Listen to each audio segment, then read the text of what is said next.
Welcome to the story of one lie. Russian and foreign nationals leaving Russia by car must reserve the date and time of border crossing starting March 1st. I read it around 3 a.m. last night on the Russian government controlled news website. I literally had to read it twice so the meaning of the phrase would sink in. This is it. This is it. I thought the Iron Curtain descends upon Russia on March 1st. It had been feared and it had been awaited. And this is it. It's happening. That was huge. The game changer for the last 5 years, long time before the Russia invaded Ukraine and the war started, I have been predicting that Russian government would eventually close the borders of Russia. And it finally became official. I mean, it's official. A prominent Russian senator announced it. All Russians leaving the country by cars will have to register in advance. So I went ahead and immediately made a community post on this channel. I quoted Russian official, Russian parliament senator, who actually came up with the news, who's in charge of this deal, whose committee amending existing federal law on crossing Russian borders so Russians would have to make reservations to leave Russia. He's the guy, the big boss in charge. I basically quoted this official in my community post and went to bed. It was way past 3 a.m. Woke up about 5 hours later and holy cow, saw the Russian internet exploded with yesterday's news. I was not the only one noticed it. Okay, it's like I said, it's huge. The game changer. Every news media wrote about it, and the reaction was like a nuclear bomb going off. People started calling me from Russia and asking question, is this it? And my answer was short and unambiguous. Yep, this is it. And I still think that this is it. Then an interesting thing happened. That measure only concerns trucks and cargo boarding crossing. News pieces started appearing, coming out in the afternoon all over. The official, this very same official, came out with a statement saying that the reporters misunderstood him and the measure is meant to be applied to cargo, not passenger traffic. Whoa, wait. No. Last night in the news, I saw with my own eyes. The news said clearly, loud and clear, cars crossing border by car. Car and cargo truck are completely different things. In Russian, there are different words, okay, different meanings. What I saw last night in the news was absolutely clear and unambiguous. I, along with other hundreds of news media, understood everything correctly. It's just another lie from the government official, you know. Fortunately, there's proof to this line. What is said and done on internet stays on internet. But Russia has recently turned into a country where lying happens so often that it has become new normal. Vranyo, as it's called in Russia. Howdy everyone. My name is Konstantin and welcome to Inside Russia, where I give you news updates, current developments and events happening in Russia, give you my takes and my views, my angles about these things. Usual Russia explained by unusual Russia. Usual Russia explained by unusual Russian. That's what this channel is about. Very sensitive topic for me, kind of. And without further ado, I'd like to explain you why and what I mean by Russia has become a country where lying is the new normal. More on what happened last night first. When I woke up, I made a short video on that the Iron Curtain descending upon Russia, as I consider this as huge news. Then I started seeing comments in the afternoon like, Konstantin, what are you talking about? That applies only to cargo traffic. Ha! I went ahead and I saw the official making a public statement in the early afternoon, blaming reporters for misunderstanding and lying. Well, now let me tell you a thing or two about lying. Everything that is said and done on internet stays on internet. It does not disappear. This time machine, there are virtual cache copies and so forth. Everything can be fact-checked. I am fact-checked every single time I go live or do a video here on YouTube. I actually have a personal fact-checker, a very tough one, let me tell you. That fact-checker is me. You see, on a daily basis, I am watched by hundreds of thousands of people, literally, and the only thing I can provide is truth, true facts, and true facts on what happens in Russia, in my opinions and takes on those happenings. I can be wrong in my opinions, no question about that, and sometimes I am wrong. But the truth is truth. And there's no way around it. Viewers trust me, and the only way to maintain that trust is to be sincere and honest, and always be sincere and honest. That's actually pretty easy for me, as I never play or pretend. I'm always, I am who I am. And the camera shows it. You cannot lie in front of the camera. Camera is like an X-ray. People see right through you when you go live, when you do video for them. So I always fact check everything before I say. I fact check before I go live. I fact check before I make community posts, because I can lose trust of people if I don't put truth, and Russian government can go after me big time if I post a lie, something that is not, based on a fact. There's no link and stuff like that. So when I started reading the comments earlier today, you're fooling people, that's only about cargo traffic and stuff like that, I decided to respond. I wanted to simply link to the source of what I based my community post yesterday on. But I went to the same source today, late afternoon, to the same article I saw. And I saw that article edited. They altered it. They have kept the word cars, but they added cargo transportation. That, my friends, really upset me. That upset me so much that I decided to make a stream about that, and about how they lie, and then lie more, and then lie on top of their lies. So first things first. First, about this Iron Curtain thing in transportation. I'm going to give you a very detailed explanation of what happened.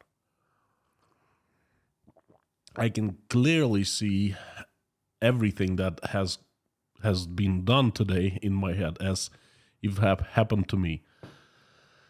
The press release was made public last night, and the press release was actually truthful, and this is what they're doing. I have no doubt about that. They're trying to regulate outgoing traffic out of Russia, and leaving by car is the freest and the best method that is left right now, because people ask me in the comments, what about leaving by plane? Yes, of course, you can leave freely by plane. But the thing is, leaving by plane, you have to have a plane ticket. And once you buy a ticket and you buy it in advance, always, that information goes into the super database that has everything linked now. And KGB, well, who that is in charge, that service government body in charge of patrolling and controlling Russian borders, they know in advance that you plan on leaving Russia on this flight at this time at this airport. It's basically making the reservation for leaving. Okay, if they want to get you, they'd be expecting you at the at the airport, passport control. But car is different. You jump into your car, they don't know what you're coming. You show up basically unexpected at the border control.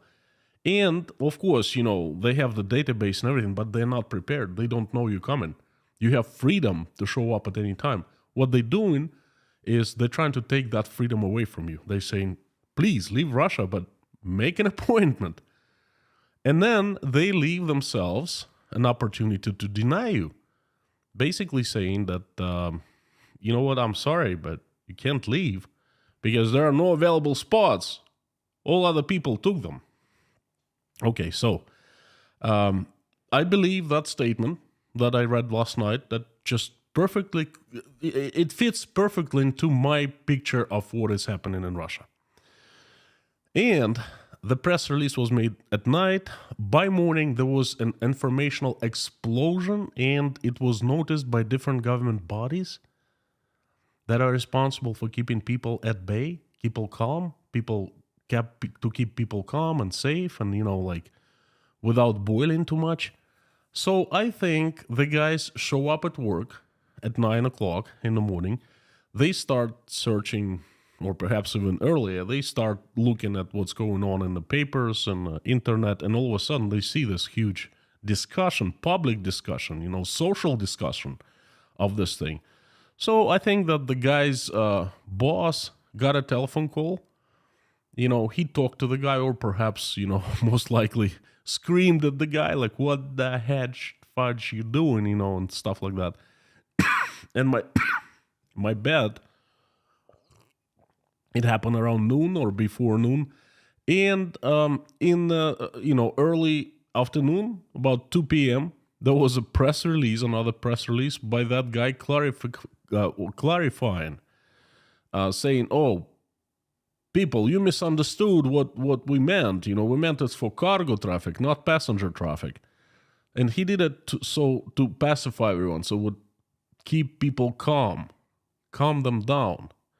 And right after he made that statement, all government-controlled newspapers, websites, and, all the media, they started changing things, saying, oh, no, that was a mistake. People are free to go, it's just for the cargo. It's for your own safety and convenience, so you don't have to wait in line. There are so many tractor trailers out there taking spaces and so forth. They started coming up with excuses. Well, that's what they can do best.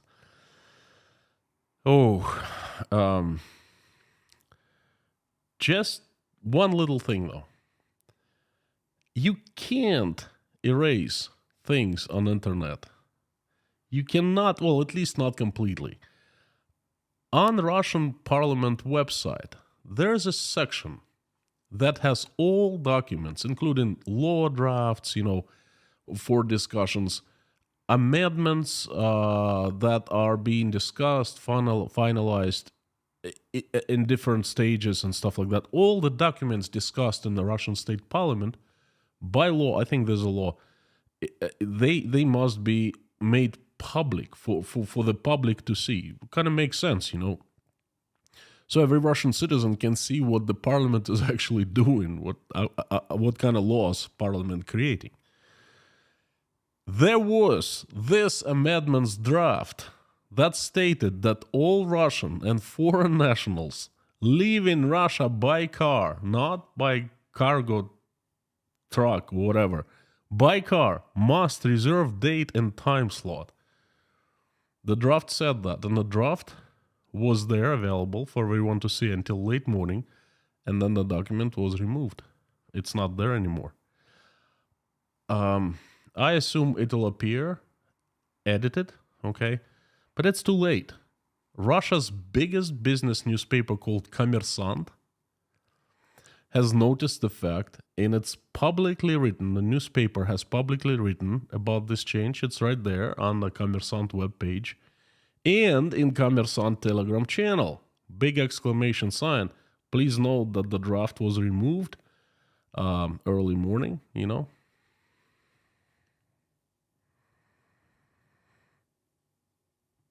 So you can't really fool them. Us.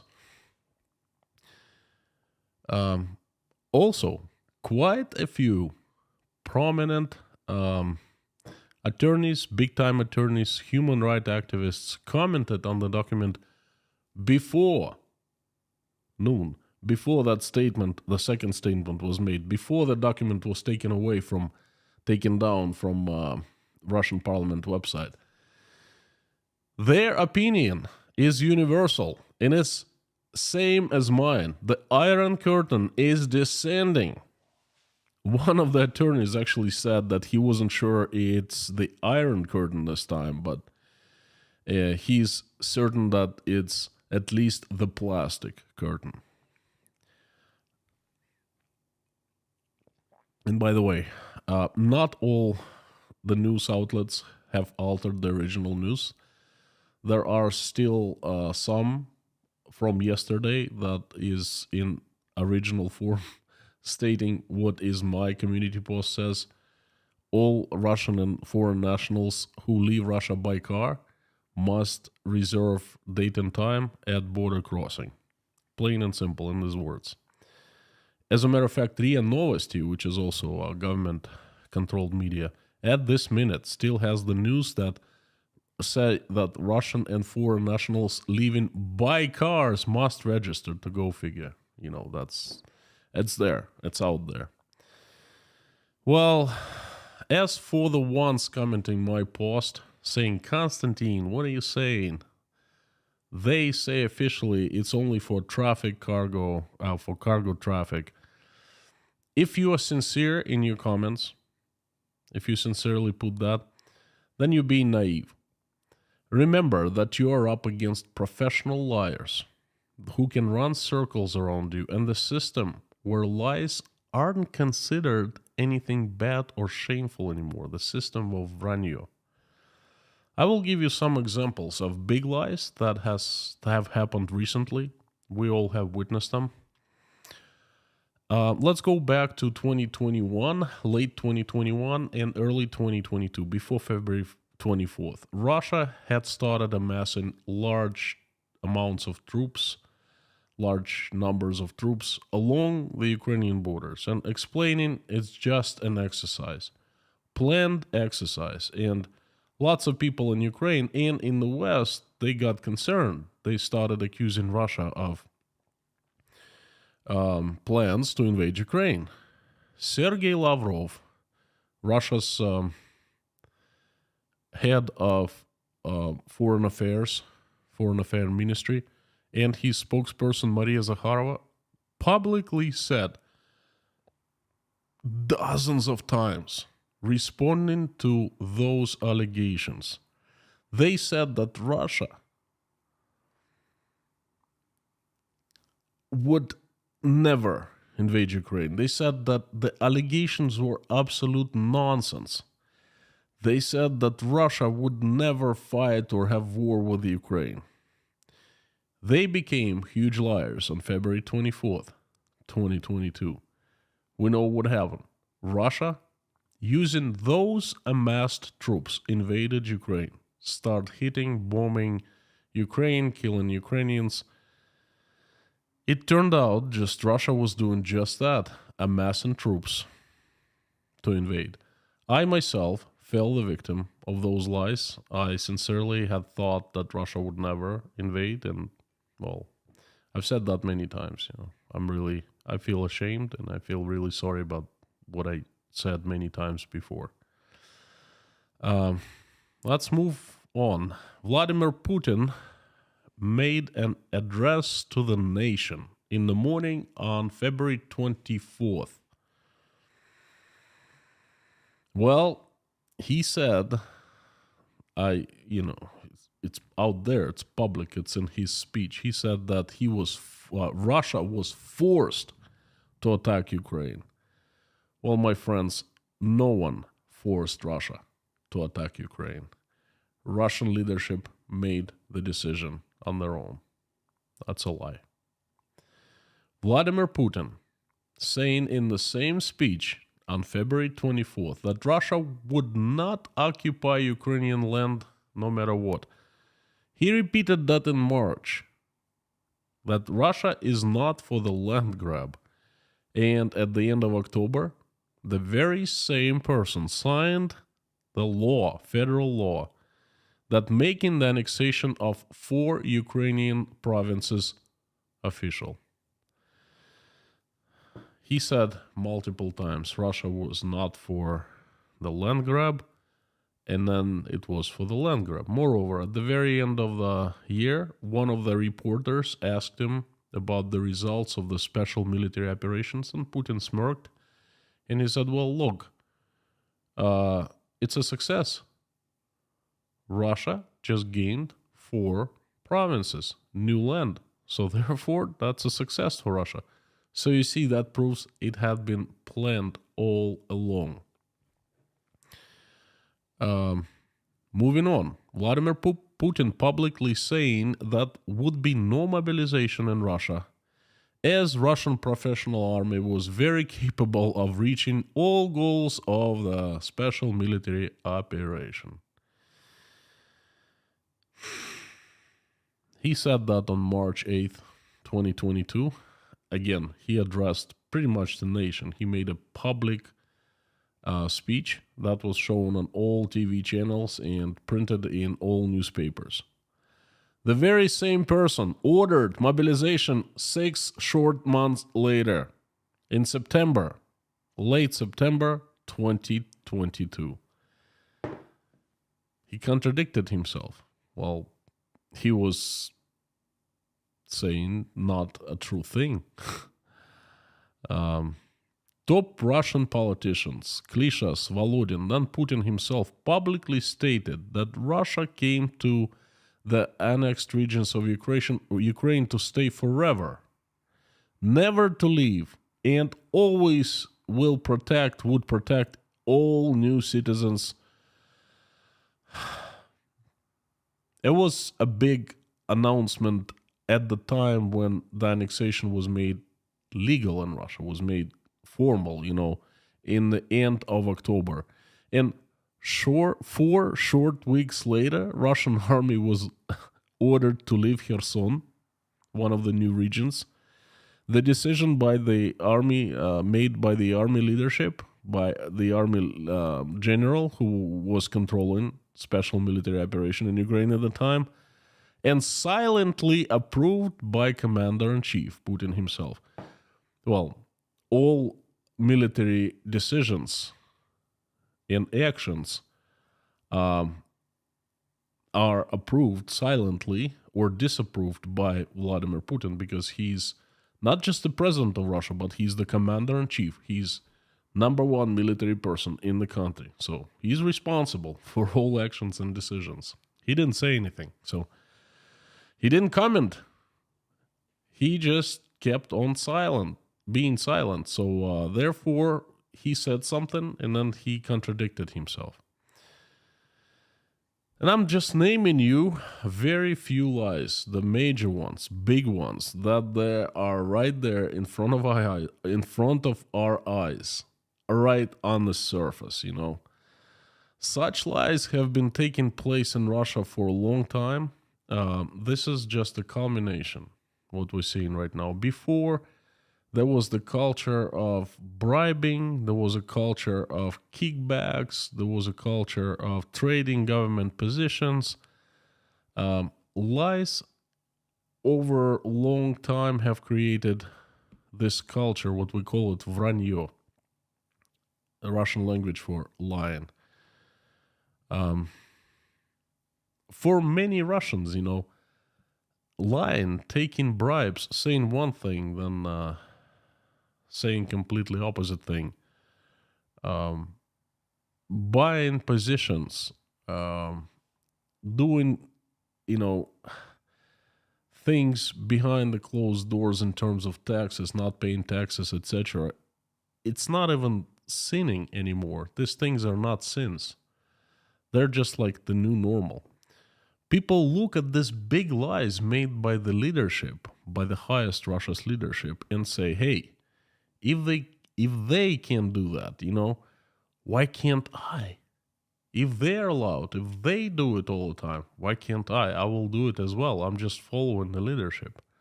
And it's a sad, sad, sad story. Lying has become the plague of Russia. The culture, weight that's bringing Russia down. It's like an anchor that just keeping Russia on the bottom. A lot of Russians, another thing, a lot of Russians don't understand how things can be different. They think it's absolutely normal what's happening in Russia. They don't understand. Let's take this official, Russian state senator, right? What he said last night, what was made public, and today, two different things. And he's caught this in the West, it would be considered a scandal. Okay, and then you know what would have happened in the West? He would have resigned. Or he would have come out and said, explained himself or, apologized or something. But I don't think he would ever come out and would start attacking reporters. Oh, you misunderstood me and you lied, and then he would take down the documents. That's a scandal. And the scandals, people are actually responsible for their words in the West. But not in Russia. And that's sad. This is where Russia is standing now. This is a big trouble for the country. One of the foundations of not well-being, and how to rectify all of that, I honestly have no idea. Thank you so very much. This has been my message for today. And before I turn on the comments, where I'd like to hear the feedback and your questions I'd like to answer, and just your comments in general, I would like to ask you two things. First, please help spread my message by making reposts in your social media accounts. That helps a lot. And second, please sign up for my Telegram channel, Inside Konstantin's Russia. Description is below this video after the stream is done. This way, it's easier for me to make announcement and stay in touch with you. Thank you so very much. Turning on the comments now.